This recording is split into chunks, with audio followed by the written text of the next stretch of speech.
የእናታችን የቅድስት ድንግል ማርያም አማላጅነት የጻድቃን የሰማዕታት የቅዱሳን የመላእክት ረድኤት በረከት ከሁላችን ጋር ይሁን። ተገሃስ እምእኩይ ከክፉ ራቅ ከክፉ ሽሽ። እንደ እግዚአብሔር አምላካችን መልካም ፈቃድ በሚኖረን ሰዓት የምንማማርበት የትምህርታችን ርዕስ ይሆናል። ይህንን ቃል የምናገኘው በመዝሙረ ዳዊት መዝሙር 33 ላይ ነው። መዝሙረኛው አባታችን ቅዱስ ዳዊት ያው ልበ አምላክ እንዲሁም ደግሞ እግዚአብሔር ብእሴ ምእመነ ዘከመ ልቤ ረከብክዎ ለዳዊት ገብርዬ፣ በእውነት እንደ ሐሳቤ እንደ ፈቃዴ እንደ ልቤ የሆነ የእሴይን ልጅ ዳዊትን አገኘሁ ብሎ ያው እግዚአብሔር የመሰከረለት ነቢይ ነው ይህን የተናገረው። ይህንን ርዕስ የመረጥኩበት ትልቁ ነገር ምንድን ነው? አሁን ከክፉ ነገር ሁሉ የምንሸሽበት የምንረቅበት ወቅት ስለሆነ ለትምህርት ርዕስ ይህንን መርጫለሁ። ያው ቅዳሴው ምስባኩ ኩሎ ዘፈቀደ ገብረ እግዚአብሔር፣ እግዚአብሔር የወደደውን አደረገ የሚለው ነው። ዮሐንስ ወንጌል ምዕራፍ 5 ቁጥር 16 ላይ ደግሞ ወንጌሉን ሰምታችሁታል። ያው ክርስቶስን የሚነቅፉ እንደ እውነት ስለተናገረ ድዊ ስለፈወሰ ሁሉ የሚቃረኑ አይሁድ እንደነበሩ ቃሉ ሰምተናል። አሁን ግን ከዚህ ባለፈ ከክፉ ተከልከል ወይም ከክፉ ራቅ። እስቲ በሉ ከክፉ ራቅ በሉ እስቲ። አዎ፣ እና ከክፉ ነገር ሁሉ መራቅ አለብን። ከክፉ የምንርቅ ከሆነ ወደ መልካም ነው የምንመጣው፣ በመልካም ነው የምንኖረው። መልካሙ ደግሞ አባታችን መድኃኔዓለም ክርስቶስ ነው። መልካም የምንሰራ ከሆነ የመልካሙ የክርስቶስ ልጆች እንሆናለን ማለት ነው። እና በዚህ ላይ እግዚአብሔር የሚጠላቸው 6 ነገሮች እንዳሉ እነሱን እዘረዝርላችኋለሁ። እግዚአብሔር የማይወዳቸው፣ እግዚአብሔር የሚጠላቸው፣ እግዚአብሔር ሊደረጉ የማይፈልጋቸው 6 ነገሮች አሉ ይላል። በዚህ በርዕሴ ላይ ነው እነዚህን የማነሳቸው። 7ተኛይቱን ግን ነፍሱ አጥብቃ ትጸየፈዋለች ይላል። እና ምን አይነት ናቸው? ከየት ነው የምንርቀው? ከክፉ ራቅ ከክፉ ሽሽ ብለን የተነሳ ነውና ክፉዎች የተባሉት ደግሞ እግዚአብሔር ደግሞ የማይወዳቸው ነገሮች ምንድን ናቸው የሚለውን እንዘረዝራለን። አንደኛ ትዕቢተኛ ዓይን። በዚህ በመጽሐፈ ምሳሌ ምዕራፍ 6 ቁጥር 16 ላይ ነው የምናገኘው። ቤታችሁ በሰፊ ማንበብ ትችላላችሁ። እግዚአብሔር የማይወዳቸው የሚጠላቸው አንደኛ ምን አልኳችሁ? ከኔ ጋር ናቸው? ምን አልኳችሁ? ትዕቢተኛ ዓይን። የሚገርማችሁ ነገር ዓይን ራሱ ትዕቢተኛ ነው ማለት ነው። የዓይን ትዕቢት ምንድን ነው ስንል አንዳንድ ክፉ ሰዎች በዓይናቸው ሰውን ይገላምጡበታል። ወይ ስልጣን ይኖራቸውና በመስሪያ ቤት ወረቀት ላይ ማስጠንቀቂያ በመጻፍ ከፍ ዝቅ አድርገው በማየት ከእግሩ እስከ አናቱ ድረስ በመመልከት በቃ ሕይወቱ የዛ ሰውዬ ሕይወት በእጃቸው ያለ እስከሚመስል ድረስ ዓይናቸውን አቅልተው ዓይናቸውን ደም አልብሰው በትዕቢተኛ ዓይናቸው ሰውን ይገላምጣሉ ማለት ነው። እንደ አይነት ትዕቢተኛ ዓይን አለ። እንዲሁም ደግሞ መልካም ያልሆነውን ደግሞ የሚመለከት ደግሞ አሁንም ትዕቢተኛ ዓይን አለ። ስለዚህ እግዚአብሔር ይህንን ትዕቢተኛ ዓይን አይወደውም ወይ ይጸየፈዋል ማለት ነው። አንደኛው ይሄ ነው። ሁለተኛው ሐሰተኛ ምላስ። ሐሰተኛ ምላስ እንደው በሐሰት የተደረገውን አልተደረገም፣ ያልተደረገውን ተደርጓል፣ ሰማዩ ምድር ነው፣ ምድሩ ሰማይ ነው የሚል ሰው አለ። ከኔ ጋር ናችሁ? ስለዚህ የሐሰት አባት ማን ነው? ከኔ ጋር ናችሁ? የሐሰት አባት ማን ነው? ዲያብሎስ ነው። የእውነት አባት ደግሞ ማን ነው? ክርስቶስ ነው። እውነትን የምንናገር በእውነት የምንኖር ከሆነ የእውነተኛው አምላክ ልጆች ነን። ሐሰትን የምንናገር ከሆነ እንደው ሐሰተኛ ምላስ ይዘን የምንኖር ከሆነ የሐሰተኛው ገዢ የዲያብሎስ ልጆች ነን ማለት ነው። ይህ አንደበት ደግሞ ይዘጋል። እስመ እምቃልከ ትጸድቅ ወእምቃልከ ትትኮነን ይላል ወንጌሉ። በአነጋገርህ ትጸድቃለህ፣ በአነጋገርህም ደግሞ ይፈረድብሃል ይላል። ጥበበኛው ሰሎሞንም ሕይወት ወሞት ውስተ እደ ልሳን፣ ሕይወትና ሞት በምላስ እጅ ናቸው ይላል። ሰው ክፉ ነገር ይናገርና በተናገረው ነገር ይሞታል፣ በተናገረው ነገር ይጎዳል ማለት ነው። ስለዚህ አንደበታችን መልካም መናገሪያ ነው ማለት ነው። ስለዚህ ሐሰት በምላሳችን በአንደበታችን መናገር የለብንም። እውነትን ነው መናገር ያለብን። አንድ ታሪክ ልተርክላችሁ በዚህ ላይ በተአምረ ማርያም ላይ ተጽፎ ያለ ነውና ሰዎች ብዙ ጊዜ በሐሰት ሰው ከሰው ጋር ያጣላሉ፣ ያለያያሉ፣ ነገር ይሰራሉ እና ሁለት ሰዎች በአንድ ንጉሥ ቤት ተቀጥረው ነበረ። ስንት ሰዎች አልኳችሁ? ሁለት ሰዎች ናቸው። እነዚህ ሰዎች አንደኛው በዘበኛ ወይም ጥበቃ ነው፣ አንደኛው ደግሞ ምግብ አብሳይ ሆነው ነው የተቀጠሩት። ታዲያ ሁለቱ በአንድ ንጉሥ ቤት ተቀጥረው እያለ ጥበቃው ምግብ በሚያበስለው ሰው ቀናበት። ያው ቅናት መቼም የልብ የውስጥ ቅንቅን ታውቃላችሁ ይሆን አላውቅም። ቅንቅን በጣም ወይም ደግሞ የእግር ቁርጥማት በውስጥ እየበላ የማይገኝ ዝም ብሎ የሚታከክ ማለት ነው። ያው ቅናት ክፉ ነው እና በዚህ ቀናበት። የቀናበት እኮ ትልቁ ነገር ሁለቱም እኮ የንጉሥ አገልጋዮች ናቸው። ለምን ወደ ንጉሥ ቀረበ? ወይም ደግሞ ምግብ ያበስላል። ምግብ የሚያበስል ከሆነ የተራረፈውንም ሊበላ ይችላል ብሎ ነው የቀናበት እና ነገር መስራት ጀመረ ማለት ነው። በየትኛው? በምግብ አብሳዩ። የትኛው ነው ያልኳቸው? ከኔ ጋር ናቸው? ጥበቃው ነገር መስራት ጀመረ። ነገር ሲሰራ ምንድን ነው ያደረገው?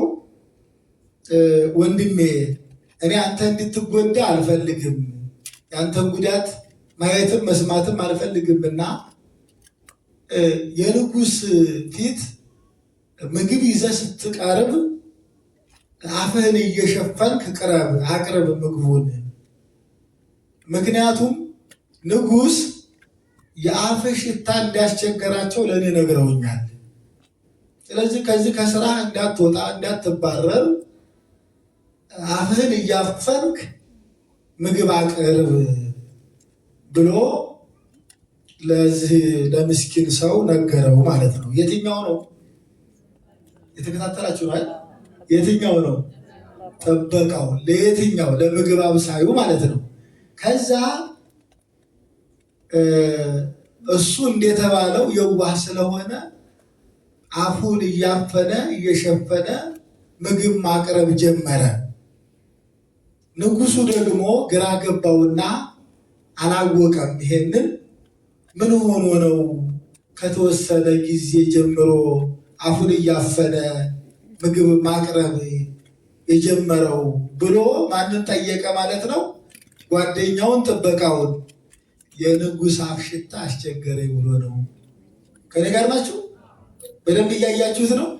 የነገረ ሰሪዎችን መንገድ እንድታውቁት ነው። ምንም የሚያውቀው ነገር የለም። የንጉሥ አፍ ሽታ በጣም አስቸገረኝ ብሎ ነው አፉን እያፈነ እንደዚህ የሚያደርገው።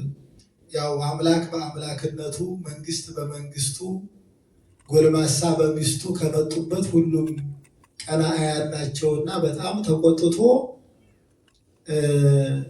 እነዚህን ወንጀል የሰሩትን የሚቀጣበት ቦታ ነበርና ወዲያውኑ እርምጃ ወስዶ ይሄንን ሰው እኔም ደፍሮኛልና ንጉሱን እንደደረሰ ግደሉልኝ ብሎ ቀጥታ ወደሚቀጣበት ቦታ ላከው። ማንኛውን ነው?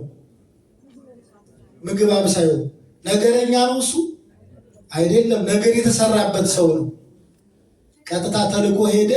ሲሄድ መንገድ ቤተክርስቲያን እንደዛ አገኘና ገባና ጸሎት ያደርግ ጀመረ። ቶሎ በላችሁ መግደላችሁን ደግሞ ለእኔ እንድታሳውቁ ብሏል ንጉሱ። ሄደና እዛ ቤተክርስቲያን ገብቶ ጸሎቱን አድርጎ ጌታ ሆይ አምላኬ ሆይ ጠብቀኝ ከክፉ ነገር መንገዴንም የተስተካከለ አድርግልኝ ብሎ እዛ ጸሎቱን አድርጎ ቁጭ አረፍ እንዳለ በዛው እንቅልፍ ይዞት እግዚአብሔር ሲከልለው ከመከራ አቤሜሌክ የሚባል 66 ዓመት በእንቅልፍ የኢየሩሳሌምን ጥፋት ያላየ የተሰወረ ሰው አለና ማለት ልክ እንደዚህ እንቅልፍ ተደሞ መጥቶበት እዛው እንቅልፍ ይዞት ይሄዳል። እንግዲህ እግዚአብሔር ሲጠብቀው ማለት ነው። በኋላ እነዛም መልእክት ተልኮባቸዋል፣ አልመጣም። ቢጠበቅ የለም። ለንጉሱ መልእክት ሲያጣ ንጉሱ ምንም የመግደላቸው ያለመግደላቸው የመድረሱ ያለመድረሱ ቁርጥ በቃ ማወቅ ስላልቻለ ቀጥታ ማንን ላከው መሰላችሁ? ጠበቃውን ላከው። መቼም ምን ልላችሁ እንደፈለግኩ መቼም ታሪኩ ዝም ብሎ ይነግራቸዋል። እና ጥበቃውን ላከው። ጥበቃው ደግሞ ተንኮልና ነገር መስራት እንጂ ጸሎት አያውቅ፣ ቤተክርስቲያን መሄድ አይወድ። ቀጥታ እንደተላከ እየተንቀሸቀሸ ወዴት ደረሰ ማለት ነው? እዛ የሚገሉት ሰዎች ጋር እንደደረሰ ገደሉት ማለት ነው። አሁን ነገረኛውን የተገደለው ወይ የዋሁ ነገር የተሰራበት ነው? ነገረኛው ነው። ነገር ለሰሪው እሾህ ላጣሪው የክፋትን ጉድጓድ አትማስ፣ ከማስከውም አታርቀው፣ ቀድሞ የሚገባበትን አታውቀውምና ይባላል። ስለዚህ አንዳንድ ሰዎች ነገር ሲሰሩ ሐሰተኛ ምላስ ያላቸው ሰዎች ነገር ሲሰሩ ለእኛ በጎ ነገር ያሰቡ መስለው ከጀርባችን ግን ለእኛ ሞት አዘጋጅተው ነው። ግን እኛ ደግሞ የዋሆች ከሆን ለምሳሌ በማቴዎስ ወንጌል ምዕራፍ 10 ላይ እንደ ርግብ የዋሆች እንደ እባብ ብልሆች ሁኑ ይላል። ከኔ ጋር ናችሁ? እንደ ርግብ የዋሆች ሁኑ እንደ እባብ ብልሆች ሁኑ ይላል ወንጌል። ምን ማለት መሰላችሁ? ይሄ ትርጉሙን ልንገራችሁ። እባብና ርግብ ኖህ ወደ መርከብ በገባበት ዘመን ሁለቱም አንድ ላይ ወደ መርከብ ገብተዋል። ኖህ ዘርን ለማትረፍ 8 ቤተሰቡንና ከእንስሳትም ከሁሉም ይዞ ወደ መርከቡ ገብቷል፣ በጥፋት ዘመን ማለት ነው። ከዛ እባብ ያው እንደምታውቁት ተንኮለኛ ነው፣ ከባድ ነው። ከይሲ እንደምታውቁት በከይሲ ላይ አድሮ ነው የአዳምን ድል የነሳው ዲያብሎስ። ስለዚህ እባብ አፉን ከፍቶ እያለ ርግብ የዋኋ አፉን እንደከፈተ ቀጥታ አፉ ውስጥ ገባችና እንቁላሏን ጣለች። ስለዚህ እባብ ደግሞ እንዳይተናኮላት ኖህ አንስቶ በመርከቡ መስኮት ወደ ጥፋት ውሃ ላይ ሊወረውረው ሊጥለው ነው። በብልሃት አፉን እንደከፈተ ቁጭ አለ ማለት ነው። እሱ እስከ መቼ ድረስ? ርግብ እንቁላሏን ፈልፍላ ከአፉ እስከምትወጣ ድረስ ለርግብ ቤት ሆነ ማለት ነው። አፉ ያው እንደምታውቁት እባብ እስከ 40 ቀን ድረስ ሳይበላ በጾም መኖር ይችላል። ስለዚህ አፉን ከፈተ። ምን ብልሃት አለዋ? በብልሃት ማለት ነው። ርግብ የዋህነቷ እሷ አፍ ውስጥ ገባች። እሷም በየዋህነቷ ገብታ ሳትሞት ሳይተናኮላት ያንንም ችግሩን አለፈች። እሱም በብልሃትነቱ እሷን ሳይነካ አለፈ። ስለዚህ እንደዚህ ነው። ለዚህ ነው እንደ ርግብ የዋሆች እንደ እባብ ብልሆች በየዋህነትም ይዳናል ማለት ነው፣ በብልህነትም ይዳናል ማለት ነው። ስለዚህ ይሄ ሰው በየዋህነቱ አመለጠ ማለት ነው። ሁለተኛውን ሐሰተኛ ምላስ ነው ያልኳችሁ። ሶስተኛው የንጹሐንን ደም የምታፈስ እጅ። ዛሬ መቼስ በሀገራችን የስንት ሰው ደም ነው የፈሰሰው? ስለዚህ እግዚአብሔር የሚጸየፈው እግዚአብሔር የሚጠላው ሶስተኛው ነገር ምንድነው? የንጹሐንን ደም የሚያፈሰውን እጅ እግዚአብሔር ይጸየፋል። እንደ ቃየል አይነቱን እጅ እግዚአብሔር ይጸየፋል፣ ወንድሙ የአቤልን ደም ያፈሰሰውን። ስለዚህ የንጹሐንን ደም የምታፈሰውን እጅ እግዚአብሔር ይጸየፋታል ማለት ነው። አራተኛ ክፉ ሐሳብን የሚያፈልቅ ወይም የሚያበቅል ልብን ማለት ነው። ክፉ ሐሳብ የሚያመነጭ እንደው መልካም የሆነው ሐሳብ ልክ እንደ አባ ሕርያቆስ እንደ ብህንሳዊ ኤጲስቆጶስ ጎሳ ልቤ ቃለ ሰናይ ጎሳ ልቤ ቃለ ሰናይ ጎሳ ልቤ ቃለ ሰናይ ልቡናዬ በጎ ነገርን አወጣ ብሎ ነው የተናገረው። እኔም የድንግልን ውዳሴ እናገራለሁ እያለ ማለት ነው።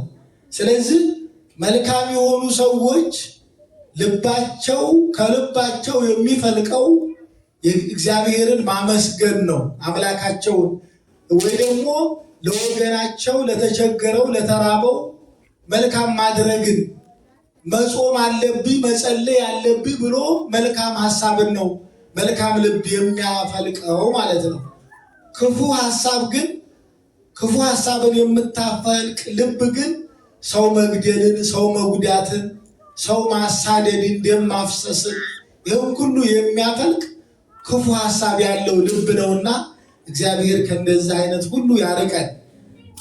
አምስተኛ ወደ ክፉ ነገር የምትሮጥ እግር፣ ለመግደል የምትሮጥ፣ በሐሰት ለመመስከር የምትሮጥ፣ አጠቃላይ ክፉ ነገር ለማድረግ የምትሮጥ፣ ወደ ለጠንቋይ ለመስገድ የምትሮጥ፣ ሟርት ለማሰራት የምትሮጥ እግር እግዚአብሔር እንዲህ አይነቱን እግር ይጸየፋል። እግዚአብሔር የሚወደው እግር እንደናንተ ወደ ቤተ መቅደስ የሚመጣውን ማለት ነው።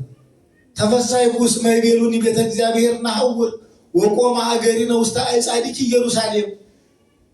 ስለዚህ ወደ እግዚአብሔር ቤት እንሂድ ባሉ ጊዜ ደስ አለ ብሎ አባታችን ዳዊት እንደተናገረው ወደ እግዚአብሔር ቤት የሚመጣውን እግር እግዚአብሔር ይወዳል ማለት ነው። ወደ እግዚአብሔር ቤት የሚመጣው የሚገሰግሰው ለምን? ለጸሎት የሚገሰግሰው፣ ለጾም የሚገሰግሰው፣ ለቅዳሴ፣ ለኪዳን፣ ለማህሌት፣ ለሰዓታት የሚገሰግሰውን እግር እግዚአብሔር ይወደዋል ማለት ነው። ሌላው ስድስተኛው በሐሰት የምትመሰክር ሐሰተኛ ምላስ ይላል። ደግሞ ቅድምም በሁለተኛው ደረጃ እንትን ብሎታል። ሌላ ደግሞ በሐሰት የሚመሰክር ያላየውን ነገር አየሁ ብሎ የሚመሰክር። በገንዘብ እየተገዙ እኮ ዛሬ ነፍሳቸውን የሚሸጡ ሰዎች እኮ አሉ፣ በሐሰት የሚመሰክሩ ማለት ነው። ያላዩትን ነገር ያልነበሩበትን ነገር እንዳለ አድርገው የሚያስቡ ሰዎች አሉና እግዚአብሔር አምላካችን እንደው በሐሰት ከመመስከር ያላየነውን ነገር ከመመስከር ሁላችንን የሚጠብቀን። ሰባተኛ በወንድማማች መካከል ጠብን የሚዘራ የቅድሙን የሰውየውን ሐሳብ የሚገልጥ ነው።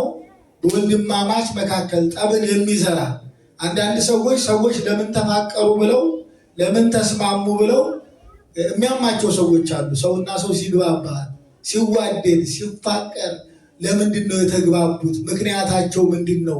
የሚጨነቁ ሰዎች አሉ። ይሄ የሚያውካቸው ሰዎች አሉ ማለት ነው። ሰው እኮ ሲፋቀር ሲዋደድ ደስ ሊለን ነው የሚገባው እንጂ ሰው ሊበሳጭ አይገባም። እና ስለዚህ በወንድማማች መካከል ጠብን የሚዘራውን ደግሞ በጣም አድርጎ እግዚአብሔር ይጸየፋል ማለት ነው። አሁን እነዚህን ነገሮች የጠቀስኩላችሁ አሁን ነገ የነቢያትን ጾም እንቀበላለን። ነገ የነቢያት ጾም ነው። ጾመ ነቢያት ማለት ነው። ነቢያት እነ ሙሴ እንግዲህ ትናንትናም የሙሴ ታሪክ ሲተረክ ነው የቆየው። ግን እነ ሙሴ አስቀድመው ክርስቶስ እንደሚመጣ ሌሎቹም ነቢያት ሁሉም ነቢያት ማለት ነው በእውነት ፈኑ እዴከ እያሉ ነው፣ ቀኝህን ላክ እያሉ ጸልየዋል፣ ለምነዋል። ከዛች ዘመን ባይደርሱም ባያዩም እንኳን የነሱ ጸሎት ደግሞ አቤቱ እንደዚህ እንደሆነ አንቅር፣ ጸሎታችን ሊሰማ አልቻለም፣ ጸሎታችን እንደ መርገም ጨርቅ ሆኗል፣ አምላካችን ስማን አድነን እያሉ ወደ ፈጣሪ የጸለዩት የነቢያት ጾም፣ እንዲሁም ደግሞ ጌታ ከሰማይ እንዲመጣ እንዲወርድ እንዲወለድ ነቢያት ጾመዋል ማለት ነው። ይሄ ጾም 44 ቀን ነው የሚሆነው። ስንት ቀን ነው አልኳችሁ? 44 ቀን ነው የሚሆነው። 40ው የነቢያት ጾም ነው። 3ቱ የአብርሃም ሶርያዊ ጾም ነው። አንደኛው ጾመ ገሃር ነው። አጠቃላይ 44 ይሆናል ማለት ነው። ስለዚህ ይሄ ጾም እንግዲህ ከነገ ጀምረን ከነዚህ አሁን ከዘረዘርኳችሁ ከክፉ ነገሮች ሁሉ ወጥተን እነዚህን አስወግደን መልካም ነገር በማሰብ ጾምን መጾም አለብን ማለት ነው። አባቶቻችን የሰሩልንን ጾም መጾም አለብን። ያው ጾም ደግሞ ስንጾም አባታችን ቅዱስ ያሬድ ጾም ትፌውስ ቁስለ ነፍስ ወታጸምም ኩሎ ፍትወታተ ዘሥጋ ትሜህሮሙ ጽሙና ለወራዙት። ጾም የነፍስን ቁስል ትፈውሳለች፣ ታድናለች። እነሆ ለወጣቶች ደግሞ ለጎልማሶቹ ደግሞ መረጋጋትን የምታሰክናት፣ ጽሙናን ጸጥታን መረጋጋትን የምትሰጥናት ጾም ማለት ነው። የሰው ልጅ ኃጢአት ሲሰራ ነፍሱ ትታመማለች። ነፍሱ ምን ትላለች? ትታመማለች፣ ትሰቃያለች፣ ትጨነቃለች። ነፍስ እኮ ወቃሽ እኮ ናት። ለዛ እኮ ነው ነፍስ እኮ ነች እኮ ጨቅጭቃ ወደ ቤተ ክርስቲያን ስጋ አይሎ የሆነ ሰዓት እንኳን ኃጢአት ቢያሰራት የሆነ ሰዓት ብንን እያለች ነፍስ ና ብላ አስገድዳ ወደዚህ ወደ ንስሐ የምታቀርበው ነፍስ ናት። ስለዚህ የሰው ልጅ ኃጢአት ሲሰራ ነፍስ ትታመማለች፣ ነፍስ ትሰቃያለች፣ ነፍስ ትጨነቃለች። የታመመችው ነፍስ ደግሞ የምትፈወሰው የነፍስ መድኃኒት በሆነው በጾም ነው። ጾም የነፍስ ምንድን ነው? መድኃኒት ነው ማለት ነው። ስለዚህ የነፍሳችን መድኃኒት ከሆነ የነፍሱን መድኃኒት የማይፈልግ ሰው አለ? እንደሆነ ወንድሞች፣ እህቶች፣ እናቶች፣ አባቶች ማንም የለም አይደል? ለነፍሱ መድኃኒት የማይፈልግ ማንም አይኖርም። ስለዚህ እዚህ ራሱ የመጣ ነው እኮ ለነፍሳችን መድኃኒት እየፈለግን ነው። ስለዚህ የነፍሳችንን መድኃኒት መያዝ መቻል አለብን ማለት ነው። በጾም ጊዜ ደግሞ በእውነት ሐዋሳቶቻችን ሁሉ መጾም አለባቸው። ሐዋሳቶቻችን ሁሉ መጾም አለባቸው። ከምግብ ብቻ አይደለም መከልከል ያለብን። ምን የሚበላው ምግብ የማይናገረው ምግብ ሳይሆን አጠቃላይ ይጹም አይን ይላል። አሁንም ቅዱስ ያሬድ አይን ይጹም ይላል። ክፉ ነገር ከማየት ቅድም የነገርኳቸው አመፀኛው አይን ይጹም ይላል። ክፉ ነገር ከማየት ይጹም ልሳን፣ አንደበትም ደግሞ ክፉ ነገር ከመናገር ይጹም ይላል። እዝንኒ ይጹም እምሰሚዐ ህሱም፣ ጆሮ ደግሞ ክፉ ነገር ከመስማት ይከልከል ይቆጠብ ይላል። ስለዚህ አጠቃላይ በጾም ጊዜ ሐዋሳቶቻችን ሁሉ መጾም አለባቸው፣ ለእግዚአብሔር መገዛት አለባቸው። ሐዋሳቶቻችን ማለት ነው። እንደውም እነዚህ 5ቱ የስሜት ሐዋሳት የሚባሉ አሉ። ከ5ቱ መካከል አብዛኛውኑ ከአንገታችን በላይ ነው ያሉት።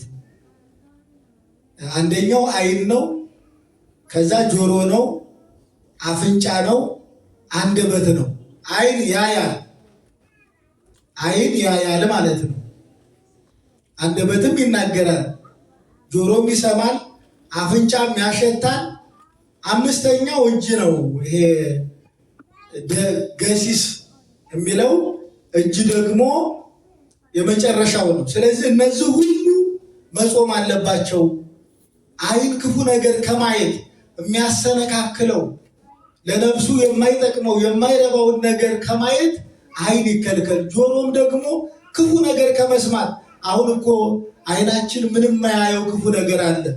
ጆሮአችን ምንም የማይሰማው ክፉ ነገር አለ። አሁን በጎ ነገር እየሰማን ነው ወይ ያለ ነው? ስለዚህ አይናችንን ደግሞ በራሳችን መከልከል አለብን። አባ አጋቶን የሚባለው አባት የገዳም አባት እኮ መናገር የለብኝም ብሎ ድንጋይ ጎርሶ ይኖር ነበረ። ከኔ ጋር ናችሁ? ምን ጎርሶ ይኖር ነበረ? ድንጋይ ጎርሶ ይኖር ነበረ። እንዳልናገር ብሎ ክፉ ነገር እንዳልናገር፣ ሰው እንዳላስቀይም። እዛ ድንጋይ ጎርሶ የሚኖርበት ቦታ ላይ እንኳን ሰይጣን እየመጣ አንተ ውሸታም መነኩሴ ይለዋል። አንተ ትዕቢተኛ መነኩሴ፣ አንተ ቀጣፊ መነኩሴ ይለዋል። እንደውም በመጨረሻ አንተ መናፍቅ መነኩሴ ያለውና ድንጋዩን አወጣና መናፍቅ አይደለሁም ማለት አመንዝራ ብሎታል። አንተ ሐሰተኛ ብሎታል። ቀጣፊ ብሎታል። ይህም ሁሉ ተቋቁሞ በኋላ መናፍቅ ሲለው አወጣና መናፍቅ አይደለሁም። ስለዚህ ሌላውን በግሌን የሰደብከኝ ሲወጣ ማለት ነው። አካፉ ሲያወጣ በሃይማኖቴ ግን ጥርጥር ስለሌለብኝ የሃይማኖት ጉዳይ ስለሆነብኝ ያው መጽሐፍ ስለ ጽዮን ዝም አልልም የሚልበትም ጊዜ አለ ማለት ነው። ስለዚህ ወገኖቼ አሁን በአንደበታችን መልካም መናገር፣ በልባችን መልካም ማሰብ፣ በዓይናችን መልካሙን ነገር ማየት፣ ደግሞ ከሶሻል ሚዲያም ተቆጠቡ። ዓለምን ድብልቅልቅ እያደረገ ከሚያሳየን ማለት ነው። ምን ያደርግልናል? እኛ የቤተ ክርስቲያናችን እኮ እዚህ ቅዳሴው አለ፣ ማህሌቱ አለ፣ እዚህ ቆይተናል፣ ተምረናል። እንዲሁ ከዛ ከሄድን በኋላ ደግሞ ቤታችን ቴሌቪዥኑን የእግዚአብሔርን ቃል እንስማበት። አሁን ይሄ ሶሻል ሚዲያው በጣም ብዙ ነገር ነው፣ ብዙ ችግር ነው ያለው እና ወገኖች አሁን ጾመ ነቢያት ነው። የነቢያትን ጾም የማንጾም ሰዎች እንግዲህ በመብል ወደ መንግስተ ሰማያት የገባ ሰው ማንም የለም። ከኔ ጋር ናችሁ? ምግብ መንግስት የክርስቶስ ስጋና ደም ካልሆነ በስተቀረ ይሄ ስጋዊው ምግብ እንኳን መንግስተ ሰማያት ገነት በልተን ልንገባ አይደለም። ገነት ገብቶ የነበረው አዳም እንኳን በመብላቱ ነው የተሳደደው የወጣው ማለት ነው። ሲበላ ነው የተባረረው ከገነት። ስለዚህ ከምግብ መቆጠብ መከልከል የሚያመጣው በረከት አለ። ጾም አንደኛ ሰውነታችንን ገቶ የሚይዝልን መሳሪያ ነው። ጾም ልጓም ነው ማለት ነው። ፈረስ በልጓም እንደሚለጎም ሁሉ ጾም ደግሞ የሰውነታችን ልጓም ነው ማለት ነው። እንግዲህ በጾም ላይ ስናይ ኤልያስ 40 ጾሟል። 40 ጾሞ በእሳት ሰረገላ ተነጥቆ ወደ ሰማይ ያርጓል። ሙሴ 40 ጾሟል። 40 ጾሞ የሕጉን ጽላት ይኸው ዛሬ ጉልበት ሁሉ ለስሙ ይንበረከክ እንደተባለው ይሄ ዛሬ የምናከብረው ጽላት ከሙሴ ከአባታችን የተቀበልነው ነው። ምክንያቱም ሙሴ 40 መዓልትና 40 ሌሊት ከጾመ ከጸለየ በኋላ የሕጉን ጽላት ተቀብሏል። ኤልያስ በሰዓት ሰረገላ ተነጥቆ ሄዷል። እንዲሁም ደግሞ እነ እዝራ ሱቱኤል እነ ሄኖክ 40 ጾመው ተሰውረዋል። ተነጥቀው ማለት ነው። የጾም ውጤቱ እዚህ ያደርሳል ማለት ነው። ስለዚህ ስንጾም ወደ እግዚአብሔር የምንሄደው የምንቀርበው እንደው ሌላው ቀርቶ ለሰውነታችን ጤናማ የምናገኘው በመቼ ነው? በጾም ወቅት ነው አይደል? ከኔ ጋር ናችሁ? እግዚአብሔር ከሁላችን ጋር ይሁን። እንደው ገዳም የሚኖሩ አባቶቻችን መነኮሳቱን ስናይ እንደው ፊታቸው ያበራል፣ ግን እንደኛ እየበሉ ነው። እነሱ መንፈስ ቅዱስ ቀብቷቸው ነው፣ ስለሚጾሙ ስለሚጸልዩ ነው። በምግብ የምናምር ይመስለናል። ምግብ ግን ሰውነታችን ላይ ቤት ይሰራና በዚህ ጋር ደም ብዛት ያመጣል፣ በዚህ ጋር ሱካር ያመጣል፣ ኮሌስትሮል የሚባል አለ። ዝም ብሎ ያከማችብናል ማለት ነው። የምንጾም የምንጸልይ የምንሰግድ ከሆነ ግን ይሄ ሁሉ በሽታ ራሱ ወደኛ መቅረብ መምጣት አይችልም ማለት ነው። ስለዚህ እግዚአብሔር አምላካችን ይሄንን የነቢያትን ጾም እንድንጾም የነቢያት ልጆች ነን። በመሰረተ ነቢያት